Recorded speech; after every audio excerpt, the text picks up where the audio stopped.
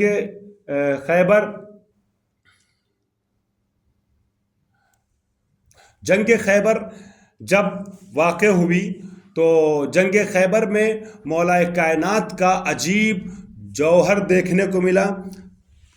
ایک سیکنڈ ٹھہریے گا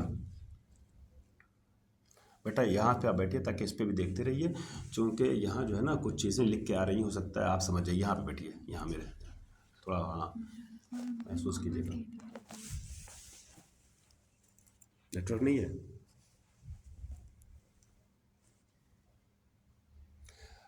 جو لوگ جوائن کیے ہوئے ہیں ان تک میری آواز پہنچ رہی ہے؟ نیٹ ورک کٹا تو نہیں؟ خوب، جزاکم اللہ، سلامت رہیے آپ لوگ۔ تو وہ جو میں عرض کر رہا تھا، جب خیبر کی جنگ واقع ہوئی نبی اکرم کی حکمت عملی کے نتیجے میں اور امیر المومنین کی بے سابقہ اور بے نظیر شجاعت کے نتیجے میں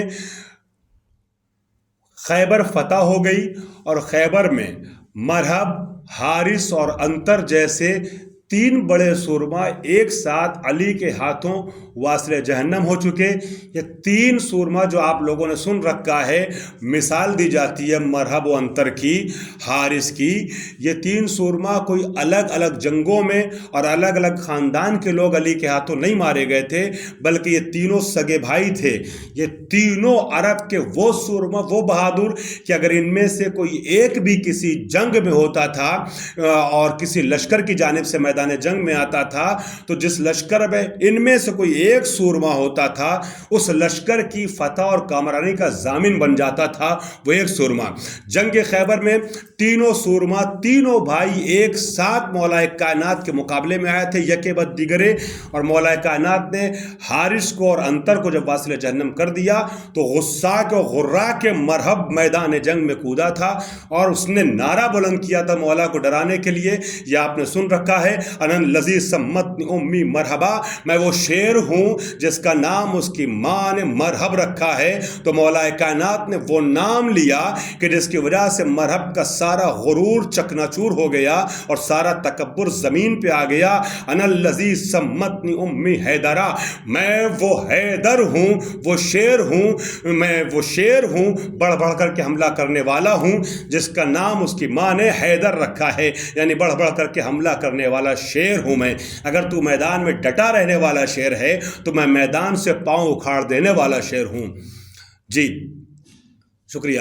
تو اب اس جنگ میں چونکہ مولا کائنات یہودیوں پر غالب آ چکے تھے، تو قریب میں ہی خیبر کے نزدیک وادی تھی، علاقہ تھا، پورا شہرک کہتے ہیں، ایک چھوٹا موٹا شہر جو کلومیٹرز میں، میلوں میں پھیلا ہوا تھا، فدق کا باغ ایک پارٹ ہے جس میں 60,000 کھجور کے درخت تھے۔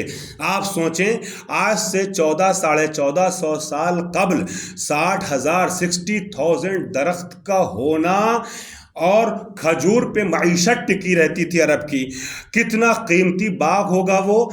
عرب نے، وہ یہودیوں نے وہ پورا فدق کا آدھا علاقہ انکلوڈنگ 60,000 کھجور کے درخت کے لا کے پیغمبر اکرم کے حوالے کر دیے تاکہ جو حال مرحبیوں کا ہوا ہے، خیبریوں کا ہوا ہے، وہ حال ہمارا نہ ہونے پائے، اور نبی کو ہبہ کر دیا، ہدیہ کر دیا۔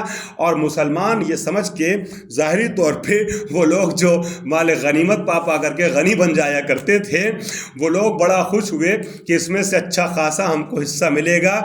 تو حکمت الہی کے تحت خالق کائنات نے اپنی مشیت اور اپنی حکمت کے تحت جناب جبریل امین کو بھیجا اور حضور سرور کائنات سے یہ فرما دیا وآت ذی القربى حقہ، اپنے جو قرابت دار ہیں، جو ذی القربہ ان کا حق ان کے حوالے کر دیجئے۔ تو حضور سرور کائنات نے پھر قرآن مجید کے حکم کی بنیاد پر اکلوتی بیٹی تھیں جو اس پورے ہدیے کی مصداق تھیں، مستحق تھیں، اور آیت کی بھی مصداق ہیں، لہٰذا شہزادی کونین کے حوالے کر دیا آپ نے۔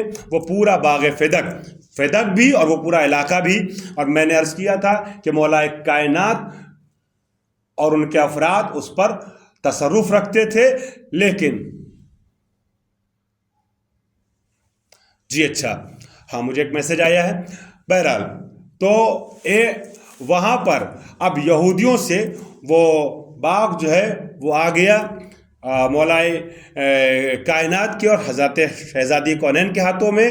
تو اب وہاں پر یہ سلسلہ جاری رہا کہ مولا کائنات کے زیر نظارت چل رہا تھا، لیکن جب پہلا دور آتا ہے اور باغ فدق پر حکومت کے فائدے کے لیے، حکومتی امور کو انجام دینے کی غرض سے اس باغ فدق کو لے لیا جاتا ہے، تو شہزادی کونین آتی ہیں اور ایک عالیشان خطبہ ارشاد فرماتی ہیں۔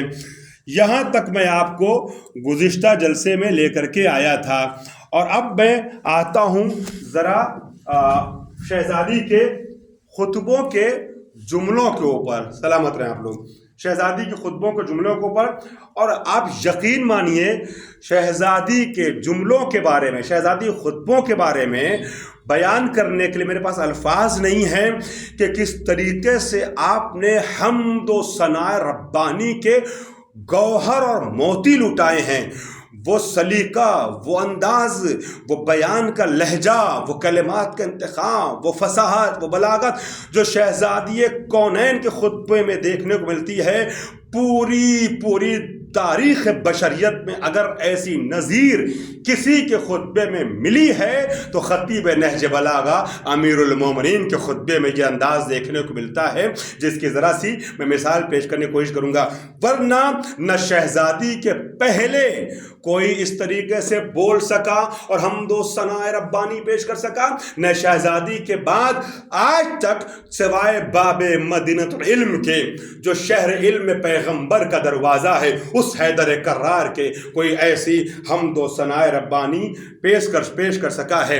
اور شہزادی کونین کے جملوں کو سمجھنا بھی مشکل ہے، سمجھانا بھی مشکل ہے، لیکن اپنی کوتاہ فکری کو اور اپنے قصور علمی کا اعتراف کرتے ہوئے ہم اس وادی میں آگے بڑھ رہے ہیں، اللہ تعالیٰ سے مدد کے طلبگار ہوتے ہوئے کہ خدایا ہمیں توفیق دینا کہ ہم شہزادی کے کچھ کلموں کو سمجھ سکیں، کچھ کلمات کو اور سمجھا سکیں۔ آئیے، بی بی نے بہترین انداز سے گفتگو کا آغاز کیا، اور آپ فرماتی ہیں خطبے کے ابتدا میں، پہلے تو جب مسجد میں داخل ہوتی ہیں تو نبی اکرم کو یاد کر کے روتی ہیں۔ جب شہزادی نے گریہ کرنا شروع کیا تو پھر پورا مجمع اصحاب کا مسجد نبوی میں گریہ کرنے لگا۔ پھر جب شہزادی خاموش ہوتی ہیں، ذرا سا سناٹا چھاتا ہے، تو بی بی حمد و ثناء ربانی سے اپنی بات کا آغاز کرتے ہوئے کہتی ہیں، الحمدللہ الذی، الحمدللہ علی ما انعم ولہ الشکر علی ما الہم۔ خداوند عالم کی میں حمد کرتی ہوں، ساری تعریفیں اور ساری اچھائیاں اور ساری ثنائیں مخصوص ہیں ذات وحدہ لا شریک کے۔ میں خدا کی حمد کرتی ہوں ان نعمتوں پر جو اس نے مجھے عطا کی ہیں، اور وَلَهُ الشُّكْرُ عَلَى مَا أَلْهَمَا، اور میں اپنے پروردگار عالم کا شکر ادا کرتی ہوں ان چیزوں پر کہ جو اس نے ہمیں الہام فرمائی ہے، ہمیں الہام فرمائی ہے۔ آپ محسوس کیجئے گا، میں اگر پورے طور پہ شرح خطبہ فدق پیش کروں تو ہفتے میں 1 دن نہیں، مہینے میں 4 جلسے نہیں، بلکہ 30 دن بیان کرنا ہوگا۔ لہٰذا میں سارے لفظوں کی وضاحتیں نہیں کر سکتا ہوں، کچھ لفظوں کو آپ کے سامنے پیش کروں گا۔ میں آج شروع میں ہی اپنی ذاکرات بہنوں کو ایک پیغام دینا چاہ رہا ہوں فضائل شہزادی کونین کا۔ اور میں چونکہ پروگرام جا رہا ہے، بہت سی خواتین ہم سے جڑی ہوئی ہیں اس کلاس میں حمد ربانی اور فضائل نبوی کو سننے کے لیے، لہٰذا ہو سکتا ہے بہت زیادہ میں لفظوں کو واضح نہ کروں، مگر جو میرے اشارے ہیں میں سمجھتا ہوں کہ مجلسوں اور محفلوں میں آنے والی اور مجلسیں اور محفلیں پڑھنے والی خواتین اور خواہران اس کی گہرائی تک پہنچنے کی کوشش کریں گی۔ آئیے دیکھیے، الحمدللہ علی ما انعم، بلاغت کا تقاضا کیا ہے؟ ایک جملہ تحفے کے طور محفوظ رکھیے گا۔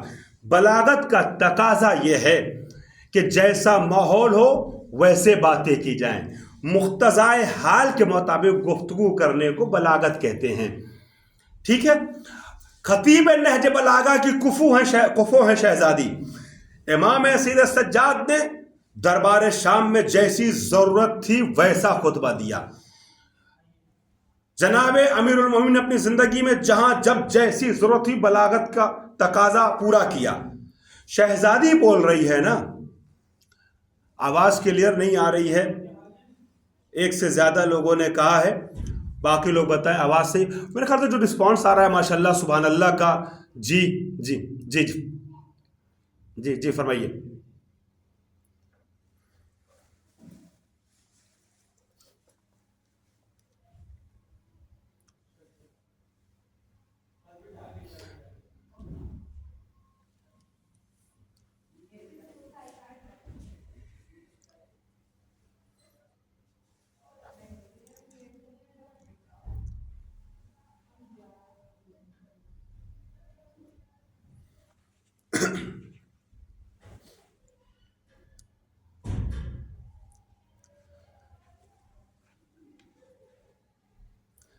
جزاکم اللہ۔ دیکھیے جو فرمایا آپ نے بالکل صحیح فرمایا، میں ریپیٹ کر دیتا ہوں کہ میسیج السلام علیکم بھی جب کلاس شروع ہو رہی ہو اس وقت سلام کر دیں، کافی ہوگا، چونکہ اگر بار بار سلام کا جواب دیں گے تو اچھا نہیں لگے گا، ڈسٹرب ہوگا، سلام کا جواب نہ دیں تو اچھا نہیں لگے گا، لہٰذا سلام وغیرہ کی بھی ضرورت نہیں ہے۔ ہاں کبھی کبھی کوئی جی یا سبحان اللہ 1-2 جملہ تھوڑے فاصلے پہ لکھ دے تو مجھے بس اندازہ لگ جاتا ہے کہ ہاں بات پہنچ رہی ہے۔ بہت زیادہ میسج اسپیشلی آواز کے سلسلے بار بار کہنا یا السلام علیکم بار بار لکھنا، ری جوائن کریں پھر کرنا، اس سے پرہیز کر لیں تو میرے خیال سے بہتر ہوگا۔ اس کا ایک فائدہ یہ بھی ہوگا کہ آپ کی طرف سے اگر کوئی اہم میسج آئے گا تو وہ ہم یا میزبان مس نہیں کریں گے، ورنہ زیادہ میسجوں کے بیچ میں ہو سکتا ہے وہ مس ہو جائے۔ ٹھیک ہے، چلیے آئیے۔ تو میں عرض یہ کر رہا تھا کہ خطیب نہج بلاغہ کی کفو ہیں شہزادی۔ تو بلاغت کا تقاضا، بلاغت کو اصول یہ ہے، آپ میں سے بعض خواہران جو ہیں وہ حوضوں کی پڑھی ہوئی ہیں یا حوضوں میں پڑھ رہی ہیں، فصاحت و بلاغت کے بارے میں آپ نے پڑھ رکھا ہے۔ بلاغت کی تعریف یہ کی جاتی ہے کہ مقتضائے حال کے مطابق بولا جائے، جیسا ماحول ہو ویسے گفتگو کی جائے۔ اب شہزادی آ کے خطبہ دے رہی ہیں تو یاد رکھیے گا، میں ذاکرات کی خدمت میں ایک تحفہ پیش کر رہا ہوں ایام فاطمیہ سے قبل، کہ شہزادی مسجد میں کوئی عید کی نماز کا خطبہ دینے نہیں گئی ہیں، کوئی جمعے کا خطبہ دینے نہیں گئی ہیں۔ شہزادی جو خطبہ دینے گئی ہیں اس کا مقصد کیا ہے؟ شہزادی کا ایک حق چھینا گیا ہے، اس حق کے چھینے جانے پر شہزادی کا احتجاجاً خطبہ ہے۔ تو اب ماحول کیا ہے؟ شہزادی کی کچھ نعمتیں ہیں، شہزادی کے کچھ خزانے ہیں، شہزادی کی کچھ چیزیں ہیں جو اللہ نے انہیں عطا فرمائی تھی، اور پھر نبی اکرم کی آنکھ بند ہونے کے بعد بندوں نے اسے چھین لیا۔ تو اب تمام امت مسلمہ اور اصحاب کی دنیا میں اور ساتھ میں وہ افراد جنہوں نے حق چھینا تھا ان کے سامنے شہزادی کو احتجاجی خطبہ دینا تھا۔ تو اب شہزادی فرماتی ہیں، شہزادی چاہتی تو یہ کہہ سکتی تھیں الحمدللہ الذی ہدانا،